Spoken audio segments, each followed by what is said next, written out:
पहले तो आप सबका शुक्रिया कि आप इतने बड़े तादाद में आज की इस पीसी में आए हैं और हमारे साथ हमारे वर्किंग प्रेसिडेंट रमन भल्ला साहब, वाइस प्रेसिडेंट हाजी अब्दुल रशीद डार साहब, हमारे भूतपूर्व मंत्री योगेश साहनी जी, मनमोहन सिंह जी और जो हमारे बाकी पार्टी के साथी हैं। बेसिकली ये पहला मौका है एक संजीदा मसले को लेकर आपके ज़रिए से बात करने के लिए आपको बुलाया।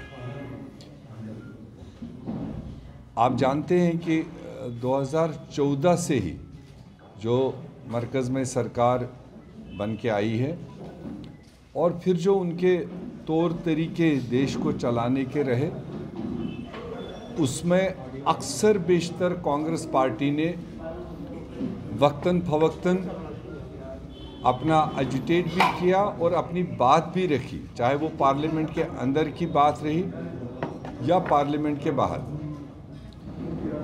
कि इस रिजीम में पूरे देश में जो कॉन्स्टिट्यूशनल बॉडीज़ हैं उनको डिस्ट्रॉय करने की कोशिश हो रही है। उनको बालाए ताक रख के, उनको मखोटा खाली बना के, उनके पीछे कोई और एजेंसीज, कोई और निज़ाम काम कर रहा है। चूँकि हमारे देश में हमारी देश की जमहूरियत ये पूरे दुनिया में मानी जाती थी। पिछले 70 सालों में जैसे हम लोग बालिग होते गए आफ्टर इंडिपेंडेंस, तो हमारा नाम पूरे दुनिया में होता था। वो खासकर इस चीज़ से कि जो डिसेंट्रलाइजेशन ऑफ पावर था, जो देश ने अलग अलग इंस्टीट्यूशंस डेवलप किए थे और उनकी अथॉरिटीज़ जो दी थी, तो उससे देश के अवाम को एक इंसाफ का रास्ता मिलता था, इंसाफ मिलने की उम्मीद रहती थी और वो इंसाफ डिलीवर भी हुआ। 70 साल, पिछले 5-7 साल से जिस तरह से, चाहे वो जुडिशरी हो, चाहे वो हमारे जितने भी इंस्टीट्यूशंस हैं जो कॉन्स्टिट्यूशनली बने हुए, जिनके अपने पावर्स डिफाइन किए गए, उन इंस्टीट्यूशंस को अपने तरीके से काम नहीं करने दिया जा रहा है। ये कांग्रेस पार्टी ने बारहा आपके ज़रिए से लोगों की बात रखी। नहीं कहेंगे कि सीबीआई, ईडी, दूसरी एजेंसीज किस किस तरह से देश को ब्रेकअप करने के लिए इस्तेमाल की जाती है। शायद जब हम उन लाइन्स पर बात करते हैं तो बहुत सारे लोगों के मन में दूसरे सवाल होते हैं, मगर आज आप सबकी जानकारी में होगा कि इसी तरह के एक कॉन्स्टिट्यूशनल बॉडी जो डिलिमिटेशन कमीशन नाम से, जिसको बाज़ाब्ता गवर्नमेंट ऑफ इंडिया और हमारे आईन हिंद के तहत उनके पावर्स डिफाइन, किसी भी टाइम पर नेशनल लेवल पर डिलिमिटेशन बनता हो या स्टेटों पर बनता हो, उसकी बाज़ाब्ता एक रूपरेखा बनी हुई है कि वो कैसे बनता है, कौन लोग उसमें आते हैं, किस काबिलियत के बुनियाद पर आते हैं और फिर उनका जो टास्क होता है उस टास्क को अंजाम देने के लिए उसके लिए भी रास्ता बना हुआ है। उसमें कोई फ्री डील नहीं है, उसमें कोई उनकी पर्सनल चॉइस नहीं हो सकती है। तो यहाँ जम्मू कश्मीर में रीऑर्गेनाइजेशन एक्ट लागू होने के साथ साथ उसी में भारत सरकार ने कहा कि जम्मू कश्मीर में डिलिमिटेशन भी बिठाना है और यहाँ रीडिफाइन करना है। आपकी जानकारी में है कि जब 5 अगस्त को ये सारी चीज़ें हुई 2019 को, उसके बाद 1 साल के लिए डिलिमिटेशन कमीशन का टाइम फ्रेम होता है और कहीं ना कहीं कोविड जो देश में दुनिया में आया, उसके आड़ में 1 साल और एक्सटेंशन दिया गया। हमने कहा चलो ये भी ठीक है, सारे लोग उस चीज़ को समझते थे और 1 साल दूसरा ख़त्म होते होते मात्र एक एक्सरसाइज डिलिमिटेशन कमीशन ने एक आई वॉश के तौर पर किया है।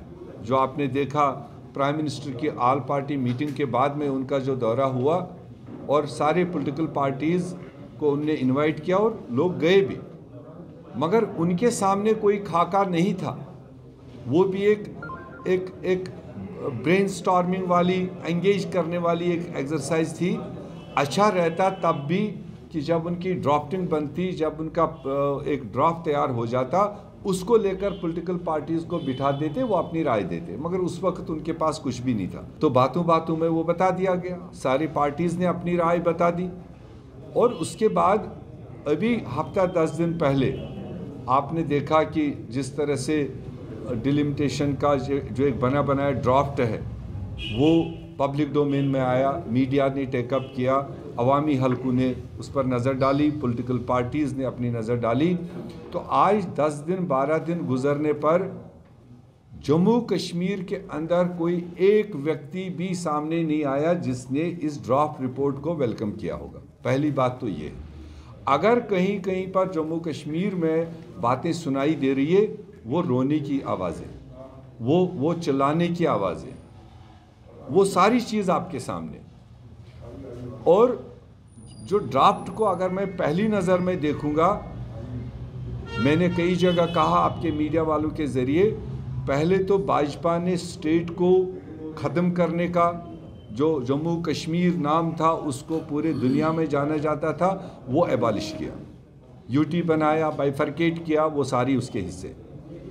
दूसरा बड़ा जो कदम उनने उठाया, जो बाहर के लोगों को यहाँ लाने का काम किया बाय वे ऑफ डोमिसाइल, और यहाँ के ज़मीनों पर आक्रामक अटैक करने का, यहाँ की ज़मीनें हासिल करने का और यहाँ के नौजवानों के रोज़गार छीनने का, उसमें हिस्सेदारी लेने का, ये दूसरा उनका हमला था। और तीसरा और बड़ा हमला जो अब आ रहा है वो इस डिलिमिटेशन कमीशन के ज़रिए आ रहा है। और जो भी यूनिट्स बने हुए थे, मात्र काम था 7 सीटें इंक्रीज़ करना, और 7 सीटें इंक्रीज़ करने के लिए जो मैंने पहले ही कहा, उसके लिए बाज़ाब्ता पैरामीटर्स डिफाइंड है। उसके बाहर बोलने जा सकते हैं ना, उसके बाहर कोई डिमांड कर रहा है। ऐसा नहीं कि जो उनके सामने पैरामीटर्स बताए गए हैं, मेरिट्स बताए गए हैं कि जब आप सीट इंक्रीज़ करोगे आपको किन किन चीज़ों का ख्याल रखना है। और जम्मू कश्मीर एक यूनिट है, पहले लद्दाख समेत एक यूनिट था, उसको बाहर निकाला। आज भी जम्मू कश्मीर कंप्लीट हमारे 18 ज़िले एक यूनिट है। तो इस यूनिट में उन पैरामीटर्स के बुनियाद पर जहाँ जो चीज़ बनता, मगर एक अंधा काना भी देखता, आबादी कहीं ज़्यादा है, आबादी के बुनियाद पर निकलना है, निकालो। आपको कोई लंबा टेरिन कहीं पर है, बहुत लंबा एरिया है और वहाँ लोगों को मदद करने की ज़रूरत है, उस बुनियाद पर आप करते तो ये बना है। कम से कम वो इतना नहीं करते कि कहाँ मती गावरन और उसको लाकर क्या बफलियाज के साथ जोड़ रहे, जबकि लोकसभा का अभी इनको कोई इख्तियार ही नहीं था। मगर फिर भी जिस तरह से 2 रेंजेस के 2 ज़िले उधर 2 ज़िले इधर लाए, तो ये तो आने वाले, अगर इस तरह से अगर इसमें अमेंडमेंट नहीं हुई, अगर इसमें रीथिंकिंग नहीं हुई, मैं तो यहाँ तक कहूँगा कि अगर इस डिलिमिटेशन कमीशन को ताकत नहीं था, अगर वो बोल नहीं पाए सरकार से, उनको वो चेंज करना चाहिए। ऐसे कोई लोग बिठाने चाहिए जो जम्मू कश्मीर की जोग्राफिया को, जो जम्मू कश्मीर के तूल अर्ज़ को समझते हैं। अगर आज सैटेलाइट से भी हम जम्मू कश्मीर का नक्शा देखेंगे तो आप देखिए ना कहाँ कहाँ तोड़ फोड़ किया। आप पोगल परिस्तान, आप लोगों ने अगर नाम तो सुना होगा, पोगल एक साइड में डाल दिया और परिस्तान दूसरी साइड में डाल दिया। अगर आपने गूल और संगलदान नाम सुना होगा, गूल कहीं रखा और संगलदान कहीं रखा। इसी तरह से असर को कहीं रखा, काश्तीगढ़ को कहीं रखा। तो इस तरह से ये कंप्लीटली, हमने पहले दिन से कहा, ये डिलिमिटेशन कमीशन का काम नहीं दिखा देता है, ये कहीं ना कहीं डिवास्टेशन कमीशन है। इसने पूरे जम्मू कश्मीर को झंझोड़ लिया, उसने पूरे सारे लोगों को परेशान हाल कर दिया। ऐसे में अभी कमीशन ने इसको ओन भी नहीं किया, इस रिपोर्ट को डिसोन भी नहीं किया। इसलिए हमने एहतियात किया था कि हम ऑफिशियल रिएक्शन देंगे तब जब ये पब्लिक डोमेन में आएगा। मगर फ़िलहाल आज के दिन पर मेरा आपके ज़रिए जो मुद्दा मकसद है वो यही है कि अब जम्मू कश्मीर के लोग नहीं बल्कि पूरे हिंदुस्तान के लोग समझ गए कि किस तरह से मोदी सरकार, भाजपा सरकार इंस्टीट्यूशंस को जो आइन के तहत बनी हुई है उनके पावर्स को इरोड करते हैं, उनको एनक्रोच करते हैं, उनको कुचलते हैं, उनको दबा देते हैं और अपना काम किस तरह से निपटा रहे हैं। अगर तो ये इस साहब का बना हुआ कमीशन है, कांग्रेस और जम्मू कश्मीर के लोगों को तो कतई ये तस्लीम नहीं। मीन्स लोगों को देखने थे, उनको आसानी कहाँ से हो जाएगा उस बुनियाद पर आप करते तो लोग वेलकम करते। तो ये सारे पैरामीटर्स आज के इस टेंटेटिव अनऑफिशियल ड्रॉप में कहीं नहीं है।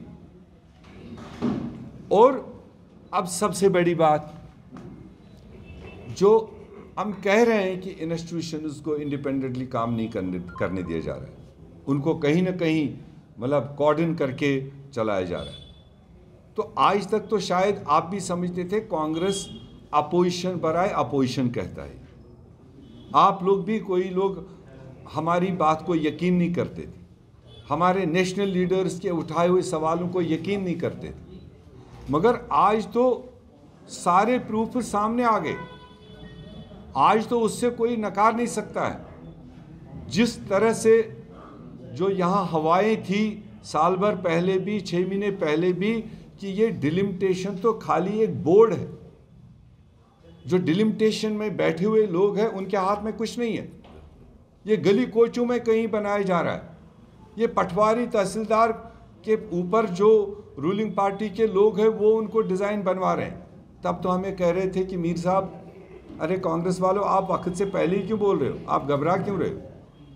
मगर आज वो बात साबित हुई, आज वो चीज़ प्रूव हुआ।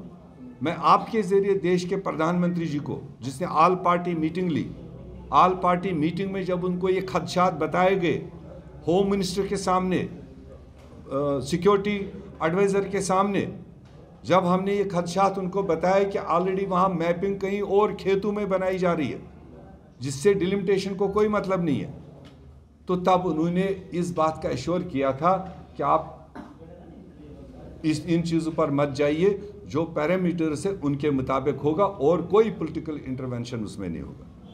मगर आज आपने भी 8 दिन पहले देखा किस तरह से रूलिंग पार्टी का प्रेसिडेंट अपने एक विधायक साहब का विधायक को कह रहा है कि चिंता मत कर, ये एरिया मैं आपको वापस दे रहा हूँ।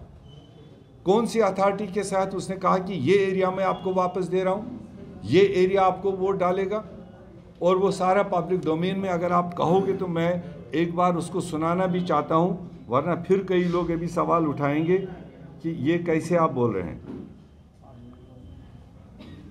शक्तिराज जी, शक्तिराज मंत्री, नमस्कार। ये क्या हो रहा है, ये बच्चा लोग क्यों आपके कॉन्स्टिट्यूंसी के लोग हैं जनाब। अब मैं जोड़ रहा हूँ आपकी कॉन्स्टिट्यूंसी के साथ। मुझे बोला देवेंद्र राणा से बात कर रहे हैं। ये देवेंद्र राणा नहीं, मैं रविंद्र राणा हूँ। क्या ये भी खुद प्रूव कर रहा है। तुमसे बोला देवेंद्र राणा, तो मैं उनकी क्या। अब मैं नया जोड़ रहा हूँ, मैं इनको आपके साथ जोड़ रहा हूँ इस बार। अच्छा, सारे वोटर आपके हैं ये असर वाले। ये आपने नमस्कार, जम्मू संवाद में आपने देखा कि मतलब ये आपके सामने है सारा चीज़, और मैं नहीं बता रहा हूँ ये कौन है, वो खुद बता रहा है मैं कौन हूँ, नाम का भी कंफ्यूजन नहीं। और जिस अथॉरिटी के साथ कह रहा है उस अथॉरिटी उस ताकत के साथ कहने के साथ ही उतनी ही ज़ोरदार तरीके से डिलिमिटेशन पर सवाल उठता है जो हम पहले कह रहे थे। क्या रोल रहा अब उस सुप्रीम कोर्ट जज की, जो रिटायर्ड जज उसकी चेयरमैन है, अब कोई उसकी बात कर कोई यकीन करेगा? क्या अथॉरिटी रही अब चीफ इलेक्शन कमिश्नर को, जो उसका मेंबर है, कौन सुनेगा उसकी बात? क्या पोजीशन रही चीफ इलेक्टोरल ऑफिसर का, जो उसका मेंबर है? तो ये पब्लिक के बीच में साफ क्लियर हुआ है। मैं आज के दिन पर कोई ये रीजन या वो रीजन की बात, कोई बात नहीं, ये ज़िला या वो ज़िला, बिल्कुल नहीं। मगर आपने ड्राफ्ट में भी देख लिया, इन्होंने जिस तरह से जम्मू कश्मीर को तोड़फोड़ किया, जो जम्मू कश्मीर की पहचान ख़त्म करने की बात कर रहे हैं और लोगों को आसाइश देने के बजाय ट्रबल्स में डाल रहे हैं।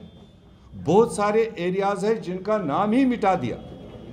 आप यहाँ सुचेतगढ़ का आज देख लीजिए, नक्शे में कहीं नाम है। आप सुंदरबनी नौशहरा का नाम देख लीजिए, कहीं है। आप कालाकोट का नाम ले लीजिए, कहीं एग्जिस्ट करता है। आप गांधीनगर, जो मेरे समझ के हिसाब से कहीं ना कहीं महात्मा गांधी के नाम से जिन्होंने भी उसको नाम रखा होगा, और महात्मा गांधी भी अब इनको खलने लग गया, उस गांधीनगर को भी अबालिश कर दिया। इसी तरह से कश्मीर के अंदर दूसरे खित्ते में कोई नूराबाद कहलाया जाता था, उसकी मीनिंग बहुत बड़ी होती थी। कोई ब्रेंग कहलाया जाता था, वो नाम एबालिश कर दिए। इसी तरह से श्रीनगर शहर में देख लीजिए आप, east west north south centre, जो उनके अपने नाम थे वो सारे ख़त्म कर दिए।